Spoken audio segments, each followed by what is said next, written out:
So real-time diabetes medication recommendation engine, building with Apache's Apex, data ingestion, transformation, streaming, and machine learning. Okay. So my name is Jayaradha Natarajan. I'm a big data engineer and cloud architect. I work at GE Power. I worked in companies like Red Hat, HP, BA Systems in the past.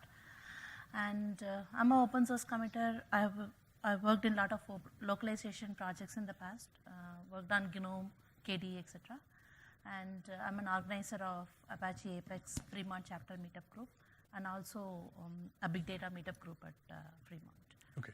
So my name is Arivoli Tirouvingadame. I'm a software architect with specialization in microservices, Docker, Kubernetes, OpenShift, cloud, Java, J2E, etc. And I've worked in companies like Oracle America, Norton Networks, CA Technologies, etc. And I'm one of the co-organizers of a meetup group. It's called DataTorrent, and that's the link. So there are about 300 plus million people in the world with diabetes. Okay, and looking at the crowd, I mean, we have a lot of Indians as well here. So India is also known as a diabetes capital of the world. So this is a common problem across the populace of the world. Okay, how can we prescribe medication better in near real time? Let's take the life of a diabetes patient on any given day. In the morning, he wakes up. He uses his needle, Lanzone needle, and he pokes his finger, draws blood, inserts it into his device, checks the blood glucose level reading. And then based on that, I mean, the reading could be high or low or okay on any given day.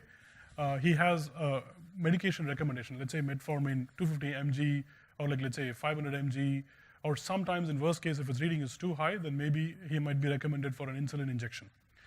And let's say we have a lot of people who keep religiously following this regimen every day, but in spite of all of these things, following it religiously and then doing all of those stuff, right? Over time, what happens is they might still feel dizzy, or like shivering, sweating, etc. So they might need lifesaver. So the medication is maybe not enough. So they might need lifesaver tablets, or in worst cases, they might need an emergency ward visit. So what's happening is the recommendations are all coming from a lookup table. Okay, so it is not dynamic and it is not adapting to the real time needs on that day. So that's the problem. The solution. So use a big data pipeline to collect the patient's blood glucose level and the medication before and after food, and then predict better medication in near real time. So this involves data collection as the first step, and then modeling as the second step, and then prediction, and then recommending a medication. So in the data collection, so we can collect data from sensors, typically wearable devices, and then pass it on to a central cloud REST endpoint, and then you can generate a model, model the data using machine learning algorithms of your choice, and then you can predict medication, and along with this there will be a mobile app or like a web app or something, right? You'll send notification to the patient's mobile device, whatever, based on the recommended medication level. So the technology stack. So we have Kafka. Data is generated from the wearable devices, and get near real-time data from sensors. Apache Apex for basically getting data from Kafka, error handling, fault tolerance. It has low latency. It has a lot of rich sets of operators. Actually, I think more than 200 plus, and you can also write custom operators, and for your own machine learning algorithms. And then mlibs, right? And then you can persist your data into S3 buckets. And you can get the data stored in S3 buckets for processing, and then can be consumed by machine learning libraries. And then let's say insulin or metformin or whatever intake can be recommended. Okay, and then a mobile or web app, as I talked about, send notification to patients with medication recommendation. And then for your visualization, you can use D3 or Tableau, dashboards or charts, etc. And then this is an AWS solution. I mean. So we'll use EMR, EC2 to deploy the model and other related microservices. Here's the architecture. I mean, I want to show this slide first with Spark streaming. That's where we started first, and then later I'm going to replace it with Apache Apex, right? So the typical thing, companies like Abbott, so they are all the pharmaceutical companies. They sell out-of-the-shelf devices, like your wearable devices. It's like a strap or something, so you could have any flavor that you can choose.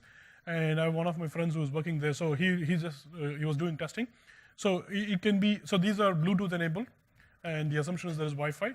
So on the cloud somewhere you'll have a REST endpoint, which is stood up, to collect metrics from these various sensor devices, right? So this wearable device can be configured at specific points in the day. You can actually poke, and then draw the blood, and then get all the blood glucose level metrics. This can be pumped from the sensors to the REST endpoint, in your cloud. Okay, so you can also do it even more frequently, but basically, typically what they do is morning, afternoon, and then end of the day in the evening or so. You could actually do some blood draw, get the blood glucose level, and then pump it to your REST endpoint. So once you're in the REST endpoint, so we have a Kafka component. So for the streaming of the inflow ingestion, right? And then you can pass it. You feed into the Spark streaming layer, though it uses batch processing. This is one flow, and then from there you can actually. So what we do is we can do data validation, data imputation, and then cleansing, etc.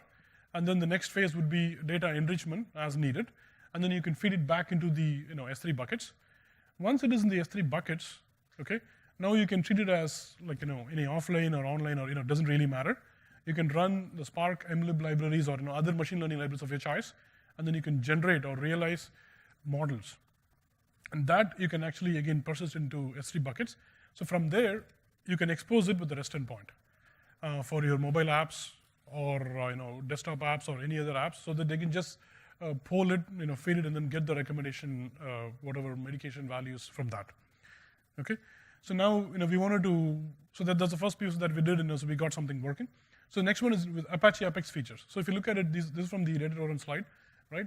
So it's got all these nice features, Hadoop native, built-in written in Java, in-memory, stream processing platform, and then more the low latency, okay, and then high throughput, etc. So all these are because these are like healthcare.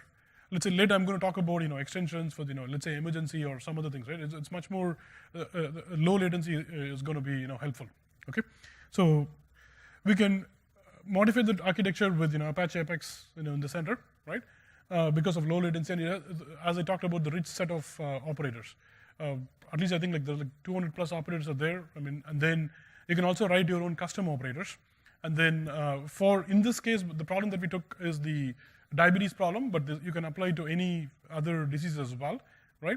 So there are, if you talk to your doctors or pharmacists, so you might be writing custom machine learning. You can implement your own stuff based on the thing, and then so all of these things. It's very we can easily get benefits from Apex. So that's the whole idea, and then machine learning, and then the same stuff, right? The high level, the process flow. So we have a Hadoop input operator. So which will the Kafka input operator. So for all the streaming data from the sensors, that feeds it into. So it gets JSON docs.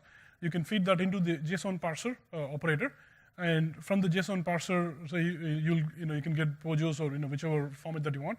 You feed it into the Parquet writer, so which zips, compresses everything, and then you can persist writes into the S3 buckets, right? So from there, you can have machine learning, various algorithms that you can go with, right? This is a very high-level thing. I wanted to keep it abstract. We can go more specific there. So from the machine learning stage, then you go to the recommendation stage, where they will actually correlate and give a recommendation. And then so typically how this goes through is like so in the morning, let's say I do my draw, and then I look at my reading, and then okay, let's say it looks like this. I'll do I could be recommended 250 mg of metformin or something, right? So and then I take it, and then after give it a couple of hours or some kind of time, and then you can actually, if you want, you can just do one more testing, so that you can just verify yourself, is the medication proper, is it working, or is it lowering, or some sort of. So all of these things, every one of these things, right?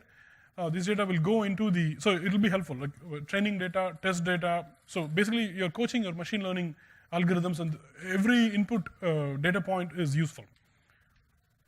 The standard DAG for the Kafka operator, Kafka in, and then it gives you the Kafka console stream. You can feed it into the classifier out, and then from there we get the file streams, and you can either write it into the S3 file upload operator, or you can feed it into that or console out, right?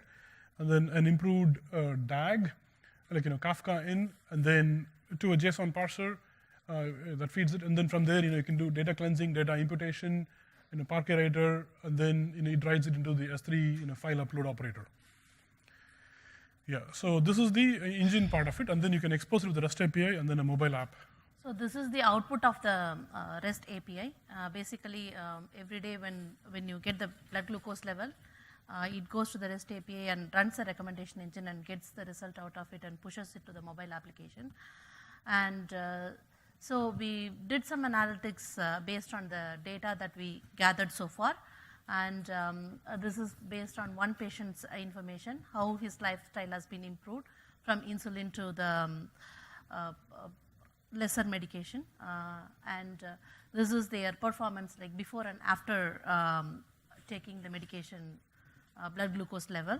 And here is the chart which shows the difference in, this is basically a real-time analytics.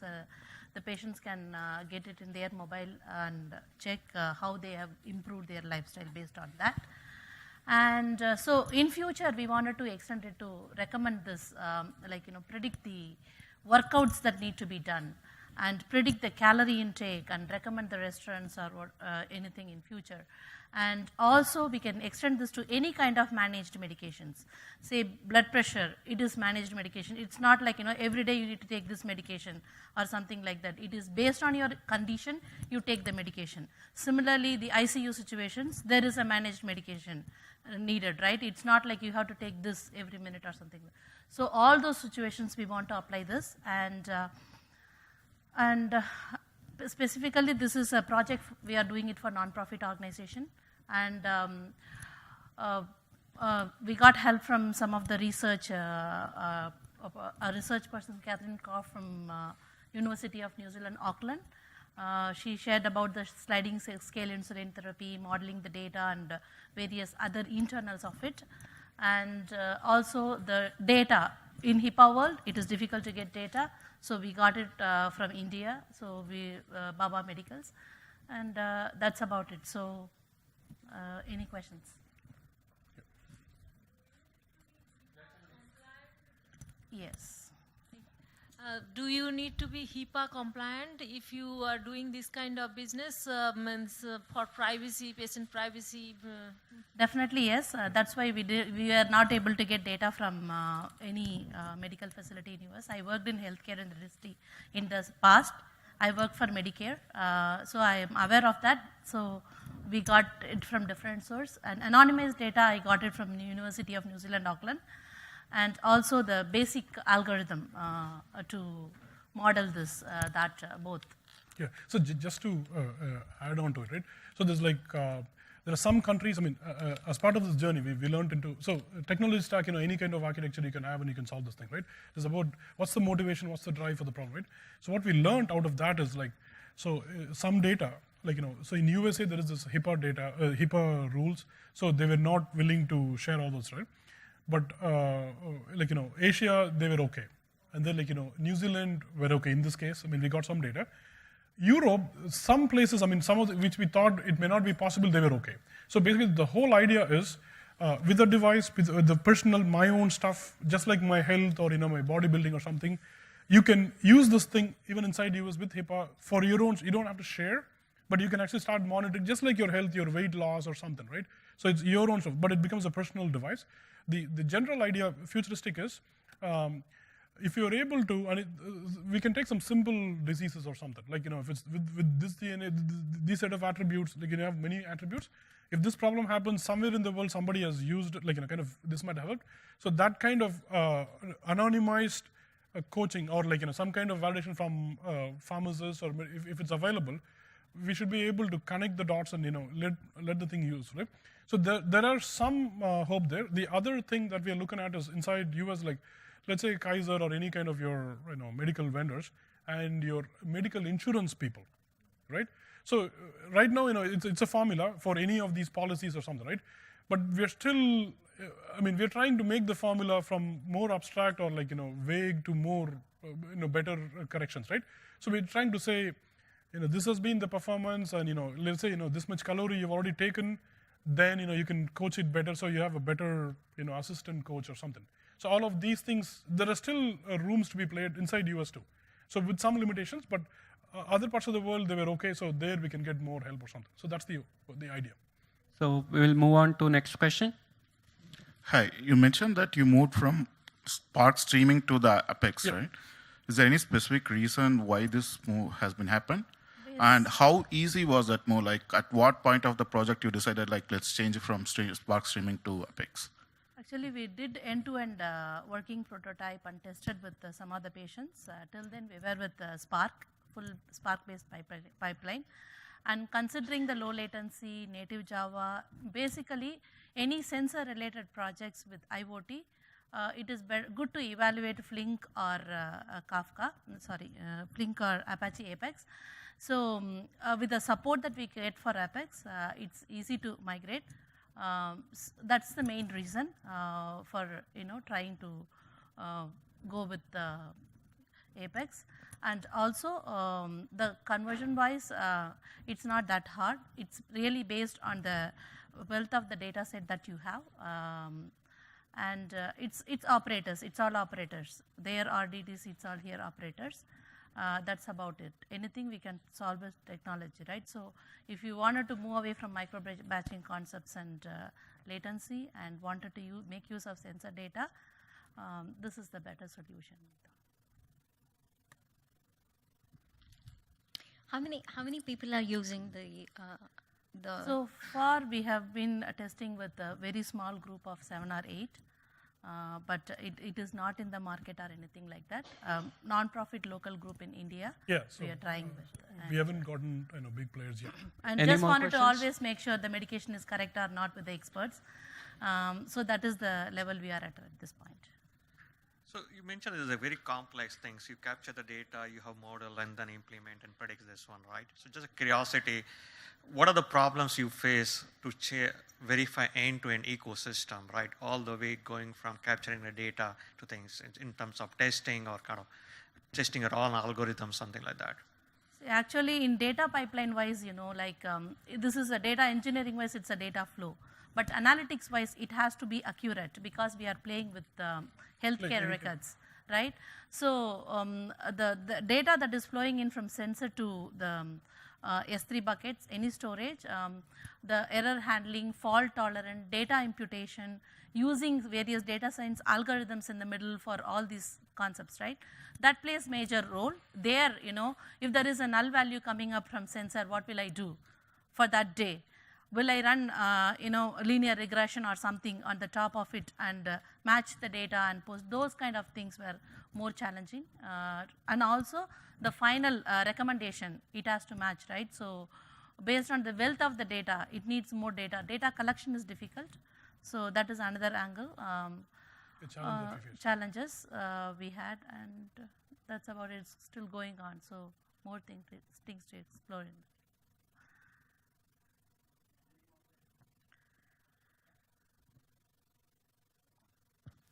So of the operators that you showed, which ones came from the library and which ones did you have to write? So basically the Kafka operators and those things are from the library, and the data imputation part that we have to write, that's where we are facing lot of challenges. Like we wanted to apply some of the data science algorithms to impute the data. So those kind of custom things that we are developing. Just not sure I get it. Are you generating recommendations per patient or per a group of patients? Or yeah, so the eventual idea is, first we can start with one patient, right? So that's the first thing. Just to, so it's a personalized recommendation. So first you can see for him over time, let's say it could be a weight loss or something, like, does it help him out over time. So that's the first thing that will be the first iteration, right? Eventually, the broader picture is, again, there is all this personal information, all of those things are there, but if you just abstract it out and then if you see, right, from a doctor, and that's what the doctor is doing. I mean, even though he's doing one-on-one, but generally there is some kind of knowledge that he has and he's sharing with this recommendation or something, right? So we could, extend it further and then try to see, if we can, kind of make use of what worked for, some scenario can be applied to another one too. Yeah, and this recommendation, do you consider altering the medications they're taking, or it's just the dosage for specific medications kind of preset? Medication and dosage, both. Because that basically changing the medication, that's going to be like a gold information for the farmer. They never had this good feedback on which medication works for better patients, whatever. Right. But right now, the data set that we got is focused on one set of medications, which from one lab, so it doesn't had any impact. As I increase the data set, maybe I will be having more. So we just have to evolve this further. Yeah.